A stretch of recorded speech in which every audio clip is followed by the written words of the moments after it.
Et si un seul moment imprévu avait mis fin de manière abrupte et scandaleuse à l'une des plus grandes comédies télévisées de Honeymooners, n'était pas une sitcom comme les autres.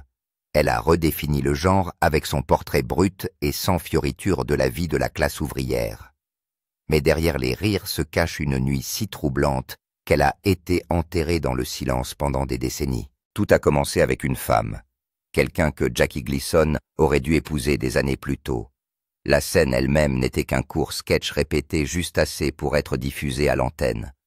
Mais lors de la diffusion en direct, Gleason a prononcé une réplique différente. Une seule.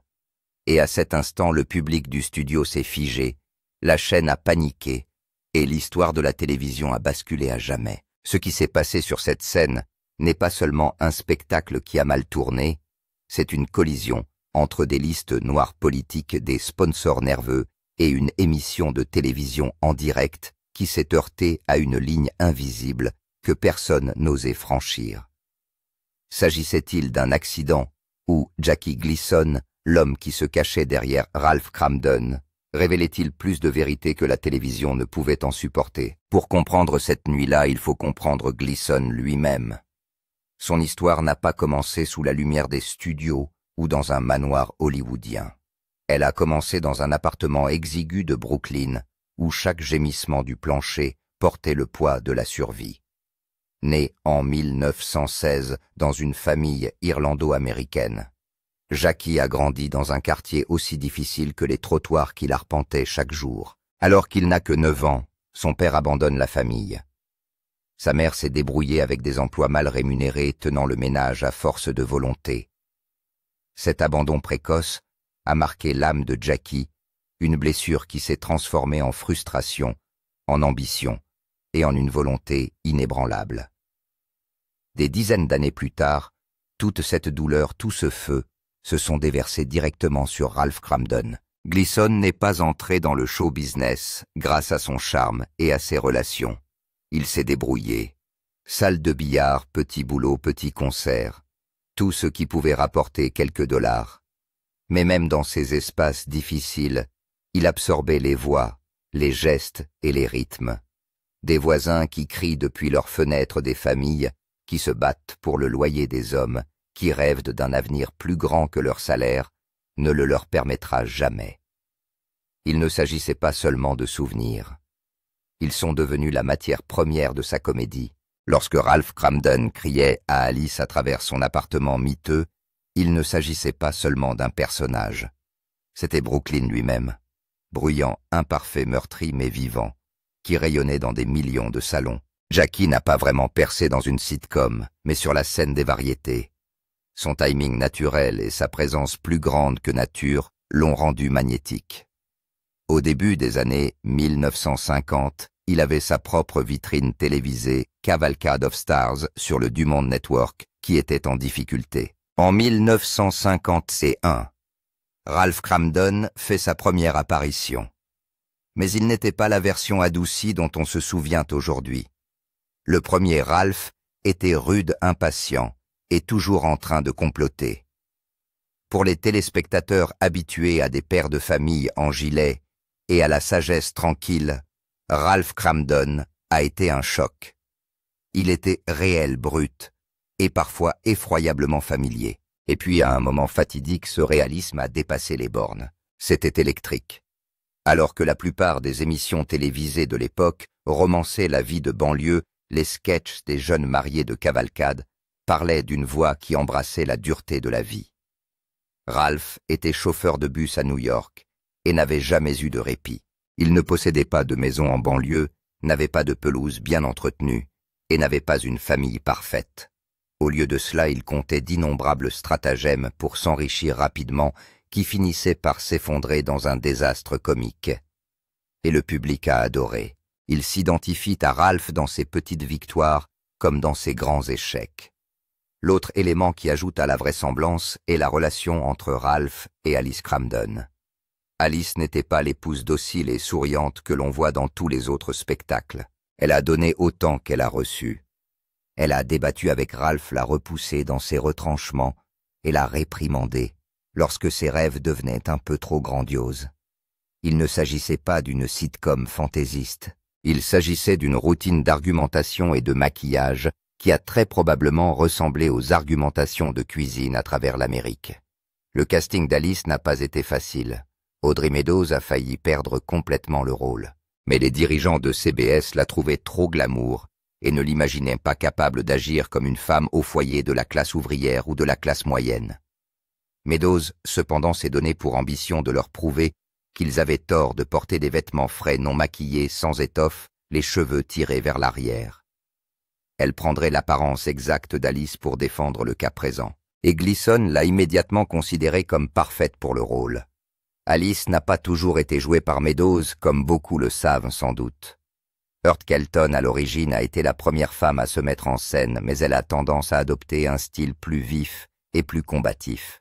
Ensuite, elle a été remplacée sans crier gare par des déclarations officielles concernant des problèmes de santé.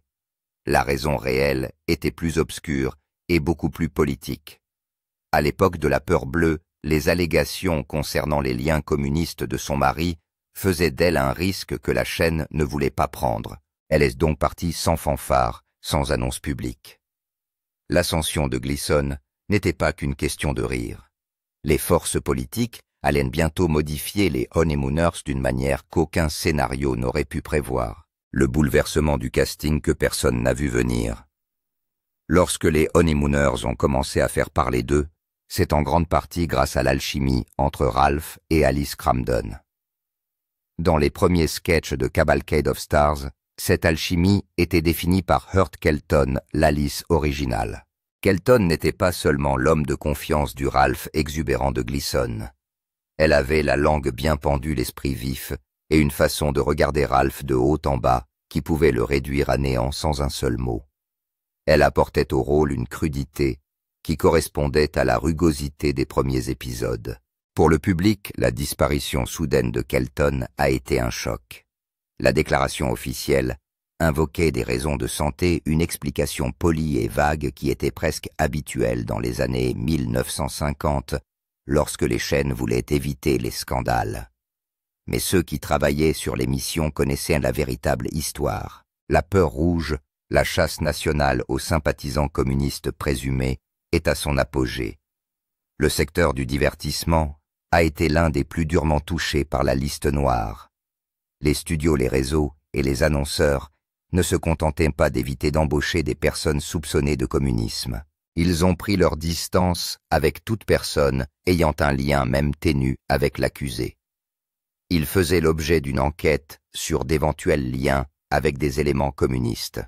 Dans cette atmosphère de peur et de suspicion qui régnait à la fois sur Hollywood et sur la télévision new-yorkaise, il était devenu intouchable. Elle n'a jamais été formellement inculpée. Il n'y avait aucune preuve d'acte répréhensible. Mais à une époque où le moindre soupçon d'association pouvait faire sombrer une carrière en quelques heures, CBS l'a discrètement poussé vers la sortie, estimant qu'il était bien plus commode de le faire sans tambour ni trompette. Elle était difficile à remplacer. Alice n'a jamais été un personnage secondaire. Elle était la seule personne capable de tenir tête à Ralph Cramden. Trop doux et l'ensemble perd de son piquant. Trop dur et c'est mal perçu par un public qui cherche à rire, pas à se disputer. L'actrice a dû en quelque sorte créer le personnage de l'épouse qui souffre depuis longtemps, sans pour autant la rendre trop facile. Audrey Meadows n'était pourtant pas un choix évident. Lors de son audition, les dirigeants de CBS l'ont jugée trop glamour pour le rôle. Audrey Meadows était pourtant bien consciente de ce qu'il voulait dire. Elle leur prouvera qu'ils ont tort. Elle se présentera à l'audition avec une toute nouvelle série de photos qui sont à l'opposé de l'éclat hollywoodien. Robe ordinaire, cheveux décoiffés, pas de maquillage. Sur ces photos, Meadows n'avait pas l'air d'une star de cinéma. Elle ressemblait à une femme de la classe ouvrière de Brooklyn qui passait ses journées à étirer chaque dollar. Jackie Gleason a vu les photos et a tout de suite su qu'elle était faite pour lui. Dès que Meadows est entrée dans la peau du personnage, l'alchimie a changé du tout au tout. Alice Kelton était bruyante et effrontée, toujours prompte à rivaliser avec l'énergie et le volume de Ralph. Alice Meadows, en revanche, était plus terre à terre. Son esprit vif était toujours présent, mais avec un ton calme et mesuré, ce qui donnait l'impression que les fanfaronnades de Ralph étaient encore plus importantes plutôt que de crier en retour. Au lieu de cela, elle a laissé la colère de Ralph se dissiper avant de lui faire subir la réplique qui le secourait gravement. Cela a donné à la série un rythme différent qui équilibrait l'intensité de Gleason avec une force sous-jacente de tranquillité. Certains adeptes de longue date des premiers sketchs n'ont pas vu la flamme de Kelton, mais l'interprétation de Meadows a réchauffé Alice au point d'élargir son public. Désormais, le public ne voyait plus deux partenaires toujours en train de se jalouser, mais un couple qui se souciait l'un de l'autre malgré les désaccords. Le début de l'hostilité est ponctué de périodes de témoignages sentimentaux. « Baby, you're the greatest » a frappé différemment lorsqu'elle est arrivée après que l'Alice de Meadows ait passé un épisode à supporter les plans les plus fous de Ralph. La purge politique avait remodelé la distribution, mais la véritable révolution était encore à venir lorsque la série elle-même a changé l'histoire de la télévision en brisant le moule des sitcoms américaines. Lorsque The Honeymooners est devenue une série à part entière en 1955, la télévision était très différente. Les ondes étaient remplies de salons impeccables, de parents bien habillés et d'enfants souriants qui apprenaient une leçon de morale à la fin de chaque épisode. Des émissions comme Father Knows Best et Leave It to Beaver présentaient une Amérique idéalisée, des pelouses propres, des maisons bien rangées et des pères qui ont toujours le meilleur conseil à donner. C'est ce que la télévision est censée être. Rassurante, ordonnée et surtout sûre. Jackie Gleason n'avait aucun intérêt à jouer la carte de la sécurité. Lorsque The Honeymooners a fait ses débuts en tant que série autonome, elle a bouleversé presque toutes les règles non écrites de la comédie de situation. Les maisons de banlieue bien entretenues avaient disparu. À leur place, un appartement exigu de Brooklyn, au papier peint écaillé, avec une table de cuisine qui servait de plaque tournante à la famille pour les disputes, les espoirs et les déceptions. Au lieu d'enfants livrant de jolies répliques, il n'y avait que Ralph et Alice, un couple marié, enfermé dans un va-et-vient constant entre rêve et réalité. Le génie de la série ne se limitait pas à son cadre, mais résidait plutôt dans son honnêteté. Ralph Kramden n'était pas un patriarche sage et stable. C'est un chauffeur de bus de la classe ouvrière à l'imagination débordante, au caractère emporté et capable de contrecarrer involontairement ses propres plans. Alice n'était pas une femme au foyer passive et discrète. Elle avait l'esprit vif et la langue bien pendue. Les personnages étaient imparfaits, et c'est précisément ce qui les rendait attachants pour le public. Ils ne ressemblaient pas aux images brillantes des publicités télévisées. Ils ressemblaient aux gens qui les regardaient depuis leur salon. Pourtant, c'est le format qui distinguait The Honeymooners. Chaque épisode était indépendant, une histoire à part entière avec son propre arc émotionnel. Il n'était pas nécessaire de suivre une intrigue permanente. Le téléspectateur pouvait se brancher sur n'importe quelle semaine et comprendre immédiatement la situation. C'est là cependant qu'une brillante couche de complexité est apparue.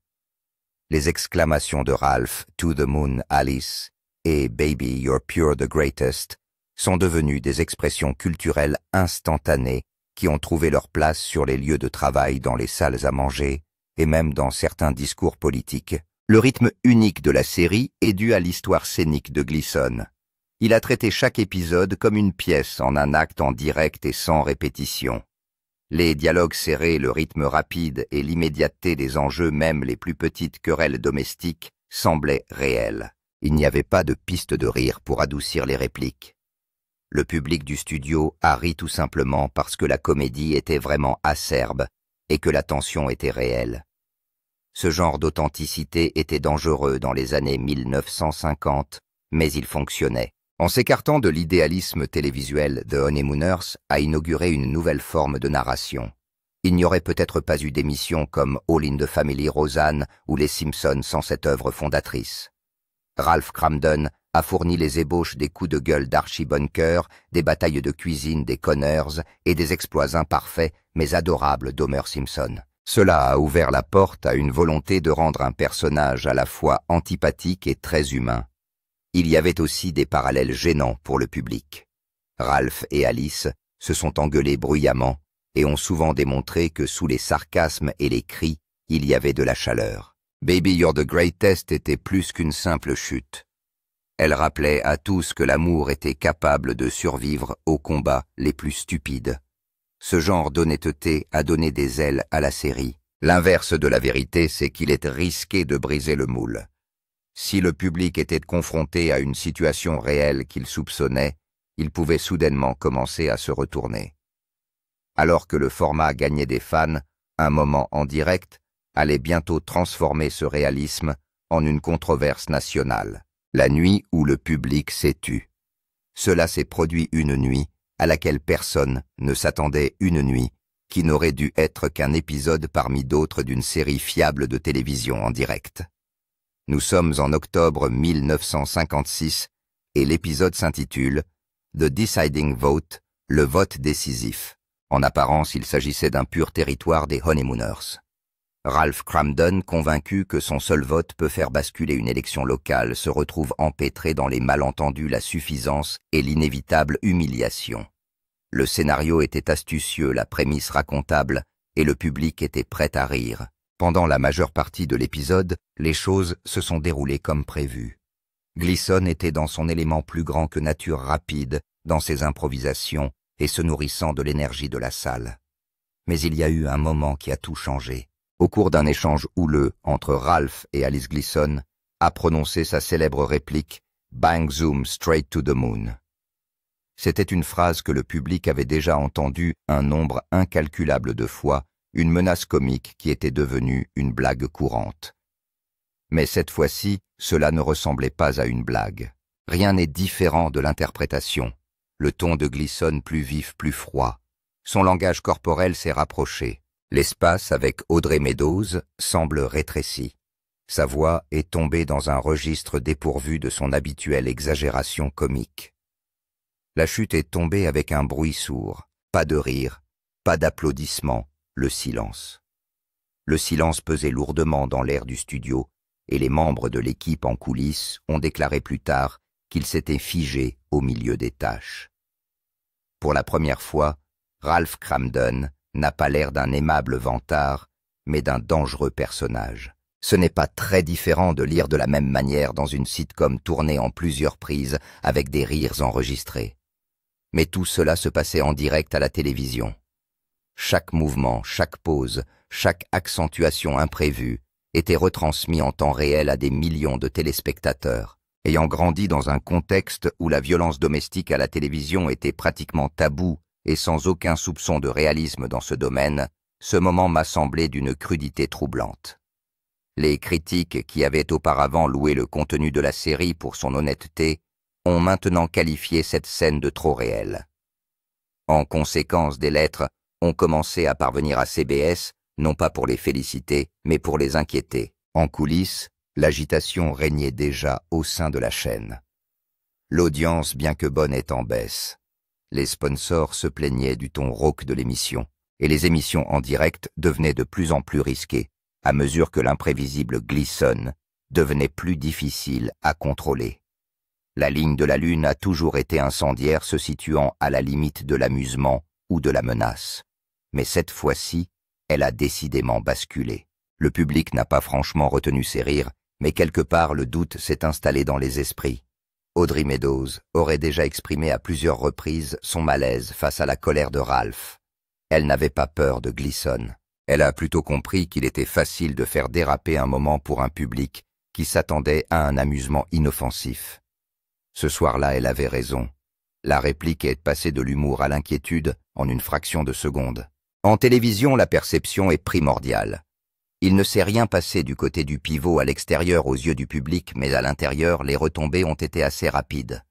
Voyant le vent du changement souffler et craignant un éventuel retour de bâton de la part des annonceurs, les dirigeants de CBS ont commencé à se réunir d'urgence en privé.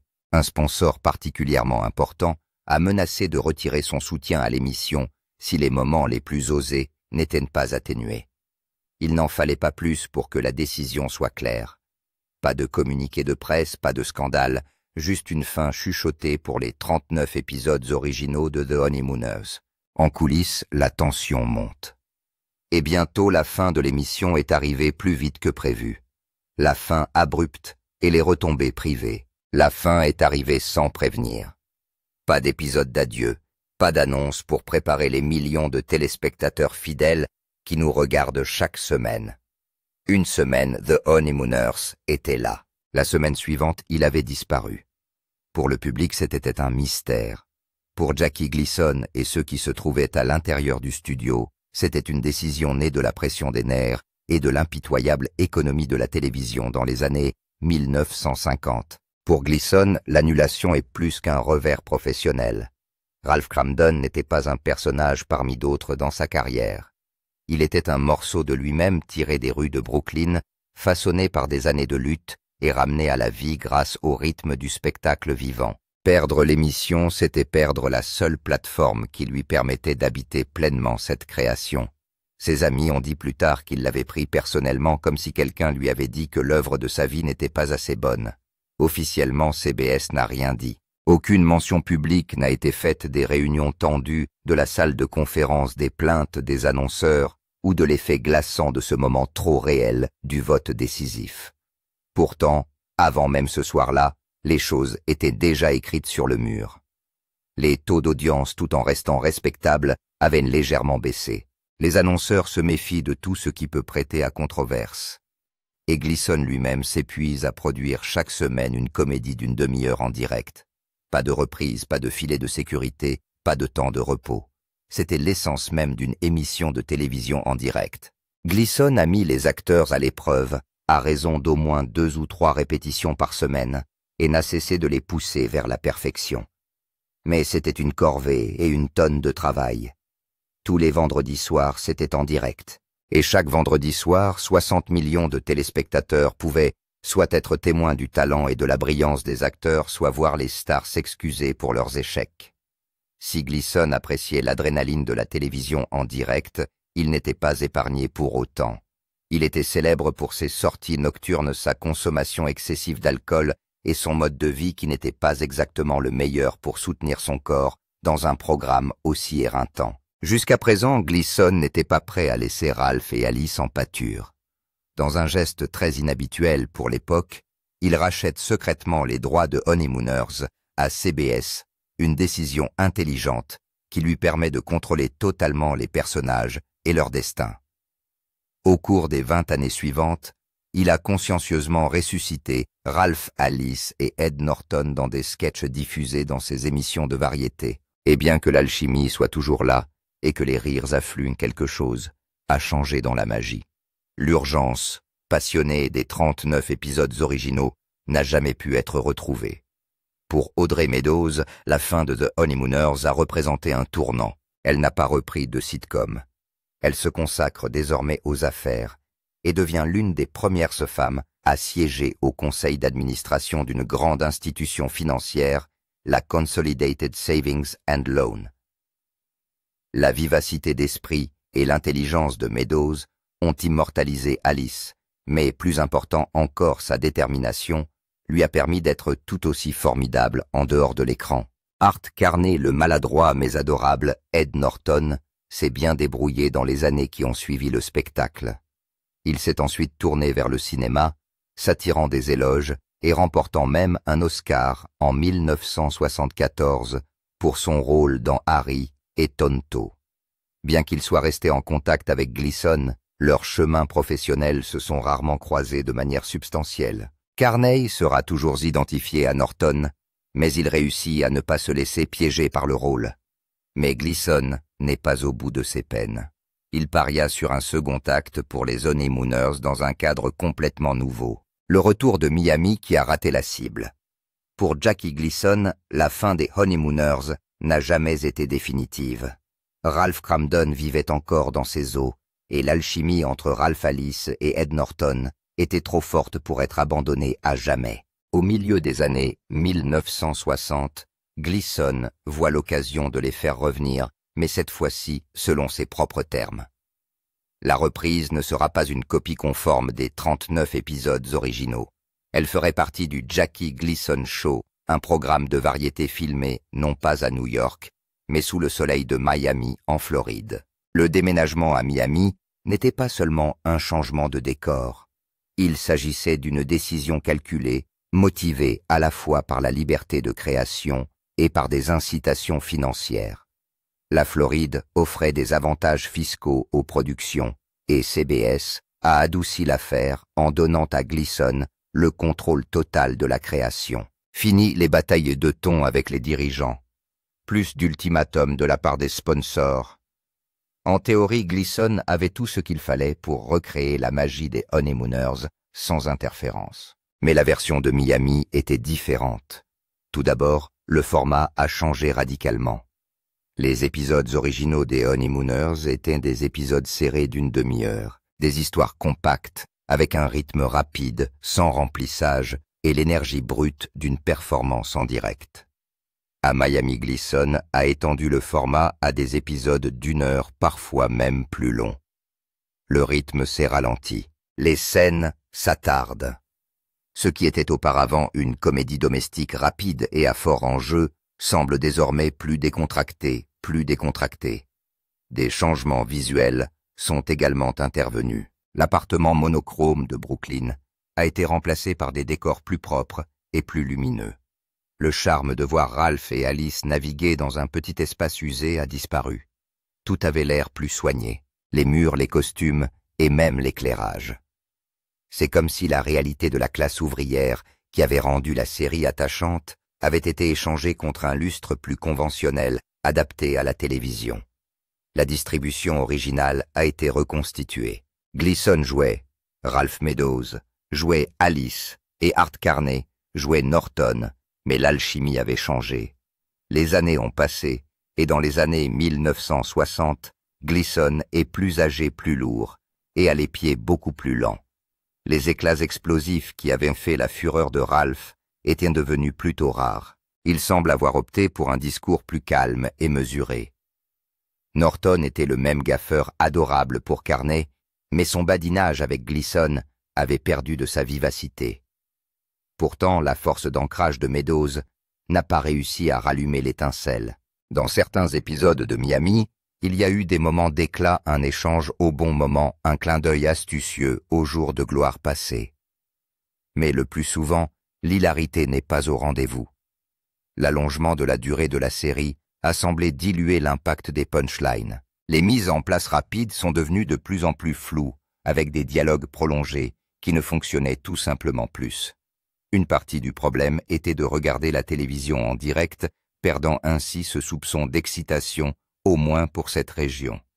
Dans la série originale Honeymooners, en direct pour un public payant, l'impossible ne pouvait se produire que devant ce public, et c'est grâce à des erreurs et des improvisations que cette magie est apparue. Mais la version de Miami a été enregistrée pour permettre des reprises et des montages, ce qui l'a transformée en une sorte de contrôle et a fait perdre toute spontanéité. Il n'y avait tout simplement pas l'agitation qui permettait aux spectateurs de se pencher vers l'avant dans leur siège par anticipation. Rendu plus cosmétique que la version originale de Honeymooners, il était vraiment très différent de la source. En fin de compte, Gleason, toujours perfectionniste, a essayé d'introduire de nouvelles histoires, d'expérimenter avec la musique et même d'inviter des vedettes. Mais il s'est avéré que tous ces changements ont simplement prouvé la distance que la série avait parcourue par rapport à son incarnation originale. Les épisodes de La Réunion ont été plus extravagants, mais plus courts que ceux de l'émission HB. Sans l'accent mis sur les luttes de la classe moyenne de Ralph, Alice et Norton Miami, n'a tout simplement pas réussi à susciter la même réaction. Alors même que le renouveau s'estompait, des Honeymooners trouvait une seconde vie non pas sur scène, mais dans le cœur d'une nouvelle génération. De la controverse à l'icône culturelle. Au moment où le renouveau de Miami s'est estompé, on aurait pu croire que des Honeymooners étaient destinés à rester un souvenir agréable, mais lointain. La série originale n'avait duré que 39 épisodes, la version de Miami n'avait pas réussi à retrouver l'étincelle d'antan et de nouvelles sitcoms dominaient les heures de grande écoute. Pourtant, ce qui s'est passé ensuite est quelque chose que même Jackie Gleason lui-même n'aurait pas pu prédire. The Honeymooners a commencé son ascension lente et régulière, passant d'une série éphémère à un monument culturel. La transformation a commencé tranquillement avec les rediffusions. Les chaînes locales ont repris les épisodes originaux, remplissant les créneaux horaires de la journée et de la fin de soirée, avec les plaisanteries en noir et blanc des Cramden. Sans la pression de l'audimat hebdomadaire, la série a pu être redécouverte selon ses propres termes. Les téléspectateurs qui l'avaient manqué lors de sa première diffusion se sont mis à rire, et les plus jeunes trop jeunes pour se souvenir des années 1950 ont rencontré Ralph, Alice et Norton pour la première fois. À la fin des années 1960 et au début des années 1970, les rediffusions ont transformé ces 39 épisodes en quelque chose de bien plus grand que lors de leur diffusion initiale. Les qualités mêmes qui avaient rendu l'émission risquée, le cadre ouvrier et les disputes conjugales acerbes, les personnages imparfaits semblaient désormais fraîches par rapport aux sitcoms de l'époque de plus en plus polis. Ce qui était controversé en 1955 faisait désormais partie du charme de la télévision. La fameuse phrase « Bang Zoom », qui était au centre du moment le plus inconfortable de la série, est devenue un élément de l'Amérique cité parodié et référencé partout des dessins animés au discours politique. Le contexte a changé. Dans les années 1970, la ligne était moins perçue comme une menace que comme un emblème de l'humour télévisuel de la vieille école, un vestige d'une époque où les sitcoms étaient joués comme des pièces de théâtre. Les critiques ont examiné la série vocale au fur et à mesure de son évolution à la télévision. Ils ont attiré l'attention sur le fait qu'il s'agissait en quelque sorte d'un point de repère qui, à l'avenir, informerait et distinguerait la comédie de caractère. L'ambition et la frustration sans limite de Ralph Cramden, le mélange de dureté et de compassion qui définissait Alice ou cette cabine de loyauté loufoque pour tout le reste qui aurait pu caractériser un Norton. Tous ces éléments allaient être et ont été repris au fil des ans dans les futurs personnages télévisés. Roseanne et les Simpsons n'avaient aucune affiliation spirituelle. Ils étaient les descendants génétiques des Honeymooners. En fait, même des couples animés comme Fred et Wilma Flintstone avaient du sang Cramden. Ce qui la rend durable et formidable, ce sont les réalités. Ils ne vivaient pas dans une banlieue de contes de fées. Ils avaient un petit appartement. Ils n'ont pas trouvé de merveilleux petits problèmes des nœuds, de problèmes bien rangés. Ils ont rencontré des problèmes concrets, tels que le manque d'argent, les visages des rêves qui s'arrêtent, et la frontière épaisse entre vouloir plus et devoir se contenter de plus. Le réalisme qui choquait dans les années 50 est devenu une marque de qualité des sitcoms dans les décennies suivantes. The Honeymooners n'est pas seulement une série qui est devenue une référence. Des répliques de la série sont entrées dans l'argot américain.